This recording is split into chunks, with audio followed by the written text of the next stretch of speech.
आज बिल्कुल आज इद्दत केस का फैसला आना था। इमरान खान और बुशरा बीबी का जो केस चल रहा था इद्दत का, उसके हवाले से आज फैसला सुनाया जाना था। 23 मई को फैसला महफूज किया था, आज सुनाया जाना था, लेकिन आज एक नया मोड़ लिया है केस ने। और खावर मानिका जो थे दरख्वास्त गुजार, वो आज पेश हुए थे अदालत में और उनकी जानिब से दलाइल दिए गए थे और उन्होंने ये कहा था, कुछ आर्ग्यूमेंट हुआ उनका और उन्होंने जज पर अदम एतमाद का भी इजहार किया कि हम अदम एतमाद का इजहार करते हैं। और उसके बाद जो था वो केस ने नया मोड़ ले लिया और PTI के जो वकला थे उनके दरमियान और खावर मानिका के दरमियान भी शदीद लड़ाई हुई, थप्पड़ मारा गया खावर मानिका को PTI वकला के बाद। और उसके बाद जो है वो अदालत ने इस केस को जो है वो हाई कोर्ट रेफ़र किया है और पूछा है उनसे कि ये दरख्वास्त गुजार है, उन्होंने अदम एतमाद का इजहार किया है, तो आगे क्या किया जाए। तो ये जो कंप्लीट अहवाल था, हमारे साथ यहाँ पर मौजूद हैं हम न्यूज़ के रिपोर्टर राना रुमान मुजफ्फर। इन्होंने तमाम जो समाअत थी वो देखी है, अंदर बैठ के सारे दलाइल सुने हैं, सारी जो कोर्ट की अहवाल थे वो देखे थे। आइए इनसे पूछते हैं।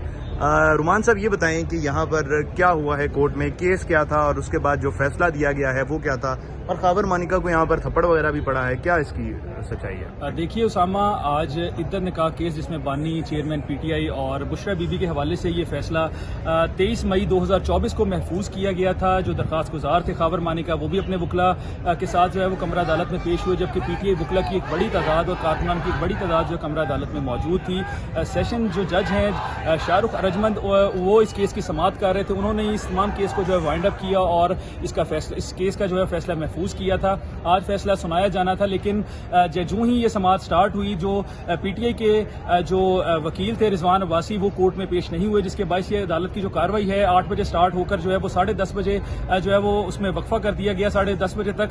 लेकिन जैसे ही ये समाअत दोबारा से 11 बजे इसका आगाज हुआ, तो जो दरख्वास्त गुजार थे खावर मानिका, उन्होंने इस्तदा की कि मुझे बोलने का मौका दिया जाए, जिसपे जज शाहरुख अरजमंद ने उन्हें मना किया। लेकिन उसके बावजूद उन्होंने इस्तदा की मुझे कुछ जो है वो गुफ्तगू करनी है अदालत के साथ इस केस के हवाले से। जो उन्होंने इस कोर्ट के अंदर गुफ्तगू की और कुछ इल्जामात लगाए बानी चेयरमैन PTI पे। इस पर जो है वो PTI के कारकुनान और जो PTI के जो वकला थे वो काफ़ी ज़्यादा जो है वो इस चीज़ से नाराज़ हुए और उन्होंने दौरान समाअत भी जो है खावर मानिका पे हमला करने की कोशिश की। लेकिन जज की जानिब से जो है वो इस चीज़ पर जो है वो काफ़ी ज़्यादा कंट्रोल किया गया और उन्हें मना किया गया कि कोर्ट का माहौल ना ख़राब किया जाए। लेकिन जो ही ये समाअत तकरीबन 1.5 घंटा दोबारा से ये समाअत चलती रही, जो मुख्तलिफ वकला हज़रात उनकी जानिब से दलाइल दिए जाते रहे।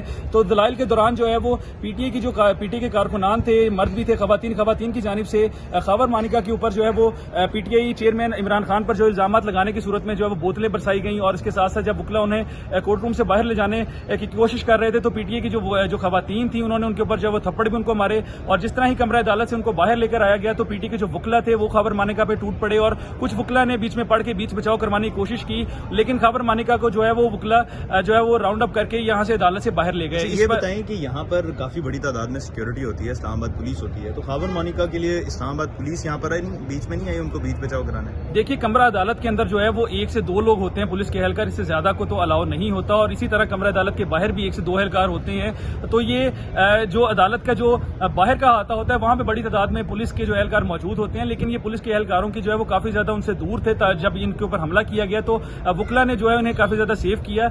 लेकिन अगर हम केस की समाअत के हवाले से बात करें, तो आज फैसला ये सुनाया जाना था। एक लंबी एक तवील जो है इस केस के हवाले से जो है वो समाअत, काफी ज्यादा समाअतें इस केस की हुई और तवील जो है इसके अंदर दलाइल दिए गए। उसके बाद जो 23 मई को इस केस का जो है फैसला महफूज किया गया। लेकिन आज इस केस के अंदर जो एक नया जो है वो एक मोड़ इस केस ने इख्तियार किया है, क्योंकि खावर मानिका ने दौरान समाअत इस जज की जो शाहरुख अरजमंद है उनके ऊपर अदम एतमाद का इजहार किया और उन्हें ये कहा कि मुझे आपके फैसले पर एतबार नहीं है, तो अपना ये जो केस है किसी और अदालत में ट्रांसफर करवाना चाहता हूँ, किसी और जज के सामने।